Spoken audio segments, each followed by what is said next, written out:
Hello, you wonderful people, and welcome to another episode of Untitled Reviews. This being a show where I talk about TV shows that are dramas. For today's episode, I'm going to talk about the series premiere of The Regime. Great series premiere. A lot of really interesting things went down in this episode, so let's break it down. So first and foremost, I've talked about this previously. I've only seen the teaser for this show. Like at the time, I was like, I could watch the trailer because there is an official trailer out, but I was just like, nah, I wanted to know as little as possible, and I couldn't quite make out what this show really was about fully. It's interesting, because obviously this is taking place in a they keep it vague on where it's supposed to take place. Just it's taking place in a European country, and Kate Winslet is playing the Chancellor Elena, and we haven't at this time, just the first episode, we get little bits about the outside world, but it all focuses on inside of the palace. I'm curious as to how the entire show's going to go. Once again, I probably have a better idea with the full trailer, but maybe I think that'd be kind of interesting if the entire setting is just inside of the palace. Once again, this is all speculation on my part. It's probably everyone else is like, oh, you idiot, if you watch a trailer you would know it does go outside of it. But I think it's interesting to have that be the setting, and you only get stuff from the outside and never really venture out. I think from storytelling purpose that'd be really interesting. Maybe really interesting not to go outside and see everything too, but I think just I think it play more into her being isolated the way she is, because I didn't quite, like I said, from the teaser, I didn't quite get her whole circumstance. It seems like she's got a form of hypochondria.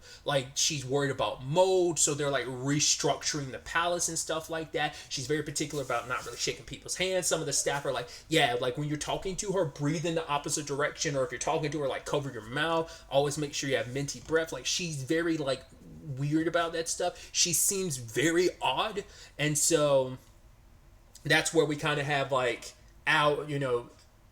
what's that term? I always forget. The term for the character is kind of meant to be a substitute for you. I always forget. The stand-in character, I guess. I can never remember the term for it, but we meet Zubak. Was it Corporal Zubak, who basically is, we learned he was part of some massacre at Site 5. Basically, there was a protest because of they were working the cobalt mines, and or maybe it was a different mine that they were working on. Maybe it doesn't have to fully be about the cobalt. Even though cobalt seems to be the overarching thing, but there was kind of some protest, and some people were sent in. Zubak was one of them, and it ended up with, we later on find out 12 people died at Site 5, and now it's kind of become this public thing, because now it's tarnishes the country's reputation a little bit. It kind of makes other countries from the outside look at them ugh. And so she brought on Zubak, which even one of her people, I don't know if it was the treasurer or one, but it was the character Susan. She's the one that constantly refers to him as Butcher. Elena's a lot more soft when it comes to that situation, because she's I know what other people say about you, but she's they don't know the full context, because she's the one that kind of ordered them there, and that ends up being this conversation that kind of gets thrown around, and obviously Zubak doesn't really give an answer to what other people say about the situation, because one of the other people that's kind of in her council / cabinet of sorts had confronted him. It's word is that the protest wasn't they weren't irrational, they weren't crazy or whatever, but it's you and the other soldiers didn't know what to do. You panicked and killed them, and he's kind of making it seem like they're a little more bloodthirsty. It's we don't know the full context. We knew that Zubak kind of beats himself up. We saw it before he was kind of getting ready for his official day working with Elena, that he was beating on his chest, and to the point his chest was red. There's a lot of self-hatred there. I'm assuming it stems from that. We've seen later on that he does have a temper, that he can lose himself in it. So maybe it's a question of, maybe he doesn't even fully remember everything that he did during that time. Maybe it's kind of a blank spot. Maybe that's why he can't answer it, because he doesn't know. Or maybe he's just trying not, he's I did it, but maybe he just doesn't feel like he's in a position to defend himself. He doesn't seem like he has any family. So him, what he's done is kind of, for one, it looks badly upon the country because of what you did, but he doesn't have any family or reflect upon. We know that he said both his parents are gone, so I don't know. But anyway, his job is basically to walk around her and gauge the moisture in the air. And it's like, even he'd asked at one point in time, it's like, oh, what is this? Like, what do these numbers mean? And he was told, like, it doesn't matter. Because basically everyone around her is placating her because they don't want to kind of challenge her, because it's kind of, it's not a fully off of your head type of dictatorship, but it's still a thing of, if you want to keep your job, if you don't want to probably get tossed somewhere you won't be seen for a while, you probably don't want to question her because she seems a little, once again, out of it and off. The fact is, at one point she didn't want a certain meal because it looked too much like someone's penis, so she ended up having it sent back. And I love the whole conversation, like, oh, so what's her mood like? It's like 5 out of 10, and it's like, in 10 being good, it's like, what does it matter if it's a 5? Which is, I'm like, I see it's kind of a good point. But there's one point where she is kind of talking to her council, like I said, there's a whole bunch of officials, and it's a whole conversation about the cobalt deal. Like, there's supposed to be some deals she's making with the U.S. on, like, them having access to, like, her country's cobalt mines. And apparently she was all for it at one point in time, and then she ended up changing her mind. She kind of makes a whole point to Susan about it, like, well, I'm allowed to change my mind. Am I stepping on your tootsies by doing this? But it's like, it's about economically they can benefit from it. And obviously Susan knows how to kind of play Elena by being like, oh, but like by doing this, you know, we could, I forget, the whole conversation ended up being at one point in time of, the sooner we're able to get this place fixed up, or yada, yada, yada, so on and so forth, the better the air quality can be in here, and, you know, the less likely you have to worry about being sick or something. Like, Susan knows, just the player, like everyone does. You know, everyone's trying to, like, present their best foot forward and trying to present themselves a certain way just to kind of, and she just kind of, on the whim, kind of changed her mind, like, all right, sure, I'll think about it type of situation. So later on, they end up having this dinner and some of those Americans there, and it's up to Zubak to do his job. It's like, right, discreetly tell her the humidity, but he didn't go about it the right way. She was about to shake someone's hand, but the problem is, like, he was like, no, don't do that. But it's like, no, she was fine with it, because it's like, she doesn't, it's like, there's so many asterisks beside her rules, because it's like, she doesn't let her, they made the whole point of, like, don't let her touch anyone, like, she doesn't want to touch people's hands and stuff like that, but she did here because she knows how crazy it's an interesting thing of, like, is she fully self-aware? Because in some capacities it seems like she is, but in others she's not, because she got pissed at Zubat because it's like, you made me seem crazy when you made it so I didn't shake the dude's hand, and you brought up the humidity number. You were told to do it discreetly. You said it pretty loud. You could have walked over while she was sitting down and whispered it in her ear, but you didn't. And so then on top of that, like, everything's kind of going wrong because she presented a meal. It's like a lamb or something. It's because the person has showed salmon before, but she was like, oh, salmon, whatever, gross, whatever. Like, bring out another meat. Don't make it this and that. Maybe lamb, whatever, you'll figure it out. But the people, the Americans, do not eat meat. They eat fish. So in that moment, she's like, oh, it must have been a mistake on my staff's part. And she's just staring ahead, just kind of blasé. Even her husband, Nicholas, had was telling the wife this story about how him and Elena met. Apparently he was actually married to someone else with a child, but then, like, him and Elena met at, like, school or something, and she went off to kind of go into politics. He went back home, like, to Paris, but then she was like, hey, I think it looked better for me politically if I am married, so proposed to him, and he ended up leaving his family behind, and he's like, yeah, I haven't seen them since, which I'm like, the cavalierness in which he says it, and just kind of like, oh yeah, we've been together ever since. Like, I don't know if that was just, and, like, the wife had responded to him being like, oh yeah, like, oh, and just says like, yeah, Paris, which I'm like, I don't know if Nicholas didn't recognize how twisted that story is. It's not the cute love story he makes it seem like it should be. And I think just all of that just became too much for Elena, and she brings Zubak to a room and starts slapping the shit out of him, saying, like, he embarrassed her and made her look crazy. And it's like,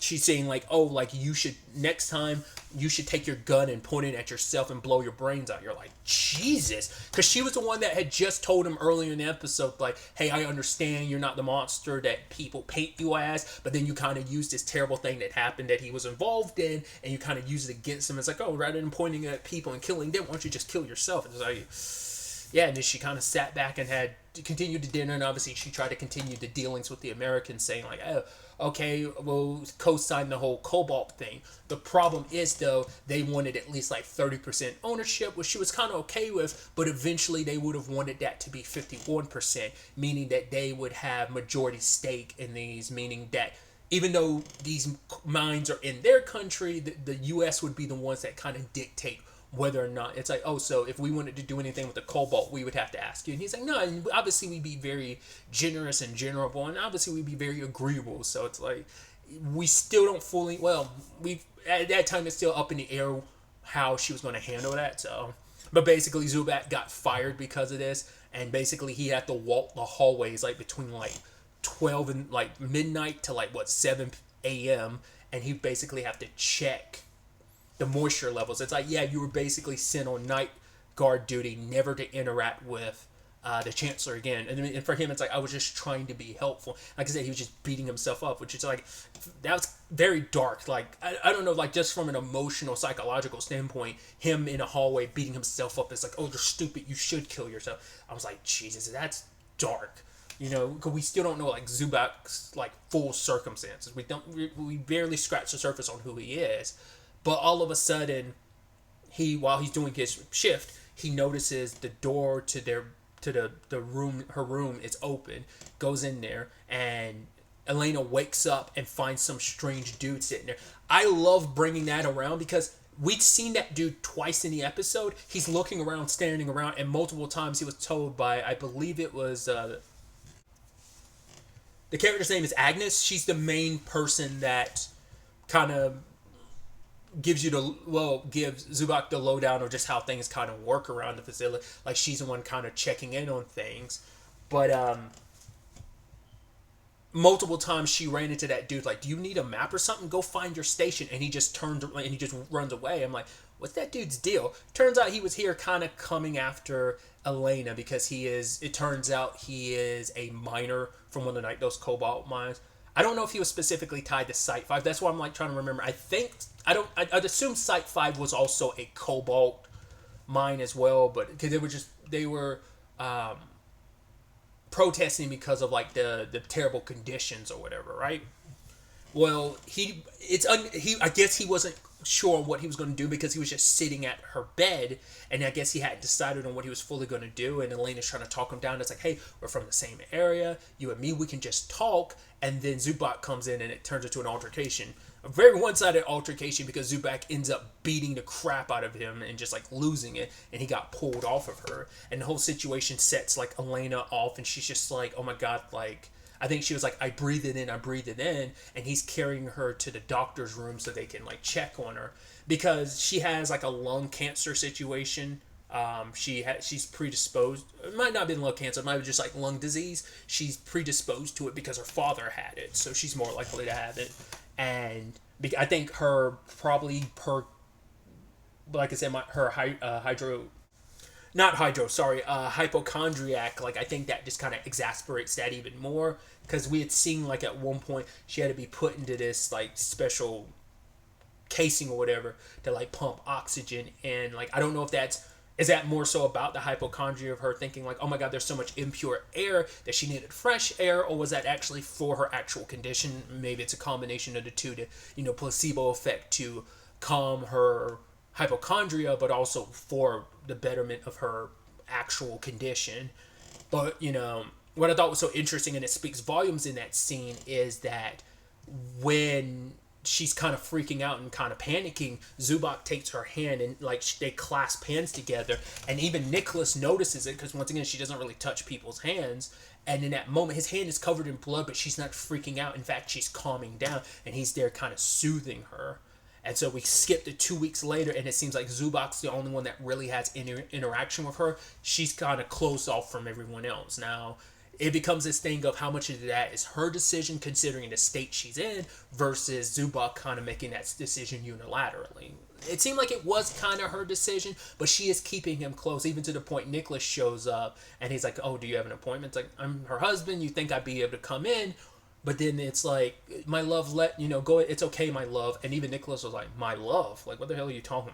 So even he's kind of a little suspicious of the situation, I'm assuming, but he's trying to talk to her because she's also a little erratic because, well, she's still got her dad's body like in a casing and it's been like a year and he's starting to grow these spots on his head. It's just, I guess, part of the natural decomposition process of him just not being like, I'm sure who knows if, well, I don't know enough about dead bodies to know whether or not that's a natural process because of like, has he been embalmed or not, or maybe his body's doing that because it hasn't been embalmed and he's just been in this Snow White-esque casing of sorts.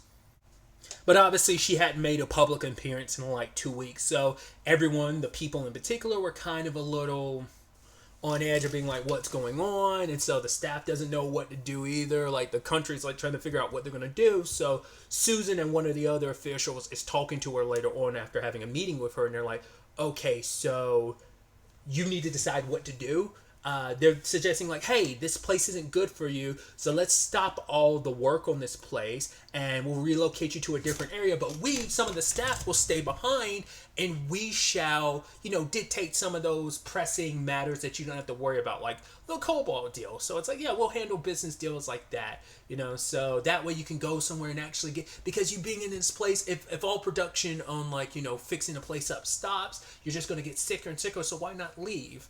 But then Elena wants to talk to Zubak alone and even says, like, sit beside me. It's like, you are a nobody. She's like, I don't mean that in like a derogatory way. I mean it as like, you aren't anyone special. That's a good thing. You're a person of the people. And what are the people's perspective? And he kind of puts his perspective out there of like, right, we kowtow to everyone else. He's basically like, they're pissing on us, like the Americans are pissing on us, and they're able to do whatever they want to because we allowed them. We're like kowtowing to their money and their monopolization of like what we have here. It's like we've got to show a force on how to handle things, and it becomes that thing of, once again, how much is, oh, this is actually how Elena's feeling, or is she letting herself get swayed because she had shown previously like she didn't want to appear weak. So is he just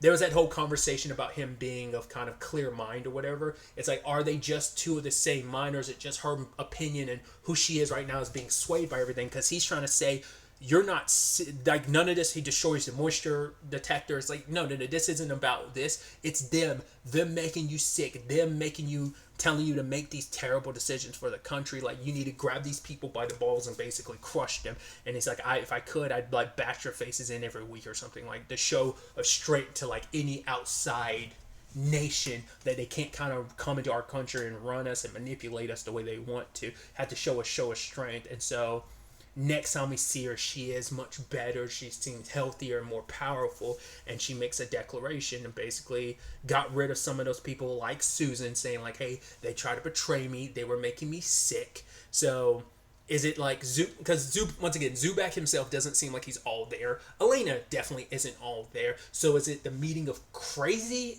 colliding? Or is it, like I said, is it just she's in a vulnerable place where he can push his agenda? Or does he actually believe they're on the same page? Like, once again, his thing is, I'm just here to help. Because we also don't know like what happened in that 2 weeks they were together. Will we ever really know? It's like he seems to have been the one person that she turned to and relied to on, because it didn't even seem like Nicholas got to see her a lot in that 2 week period. So no one else really did, except for him bringing her stuff to try and make her feel better. And he is someone that she relies on and leans on. I even love from a cinematography standpoint of he's kind of in the shadows while she's doing her speech. There's like a giant light on her, and what does he do? He steps up a little bit and like the light shining on. It's like, oh, he was behind the scenes, but now here he is stepping more forward because she's come like, this is where I need to be. This is my job. Once again, how much of that is like I'm deluding myself into believing she needs me and needs this versus like, no, this is what she needs. So that ends up being kind of where we stand, especially that weird kind of culty perspective on. I mean, maybe this happens in other countries and I just don't hear it. Like it's like the whole thing about my love and stuff like that. It feels weird. Like someone for like her sign off, it feels a little culty. But once again, maybe it's just because I don't listen to enough speeches from the president here in the U.S. or even how leaders in other countries speak. Maybe that's I mean, it's like right. We're in the yes. We have God bless America. God bless America and God bless everyone. It's meant to be the same thing, but I'm sure like even in like Europe in general, I'm sure there's a lot of places that kind of have a similar thing. But it's just like the way she phrases it just feels a little cultish in some capacities. It's just I don't know. We did learn a little bit about like her. We keep hearing about her opponent. What was it, Edward or Edwin, the person that she beat like 7 years ago? I'm assuming we'd see him pop up at some point in time because they kind of mentioned like, yeah, he's just kind of in retirement, just away in the aftermath of the election and not being chancellor. But we know like she won like 7 years ago. I don't know how long a chancellor typically stays in power,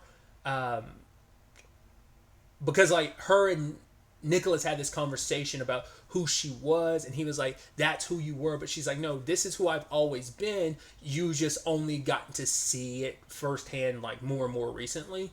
So I'm wondering, when did this really kick in a gear? Like, was it how far into her chancellorship did this side of things pop up? Like it said, was she actually always this way, and just no one knew it? Even Nicholas didn't know until like more recently, So I don't know.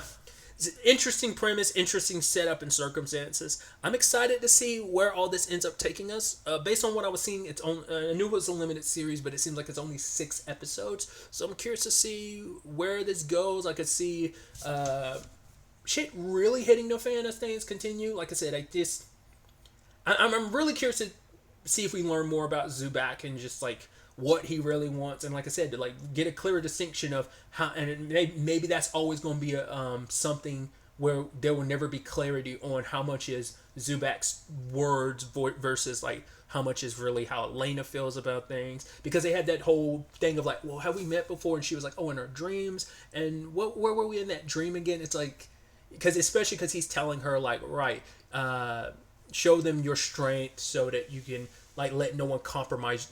It's not his exact words, but it was basically like have the strength to fulfill your dream and not have to compromise yourself in any way for other people. So like I said, it's gonna be interesting to see where things go from here. But really, that's all I wanted to talk about. Until the next time we meet, be happy, be safe, live life to the fullest, and enjoy it. Good day and goodbye.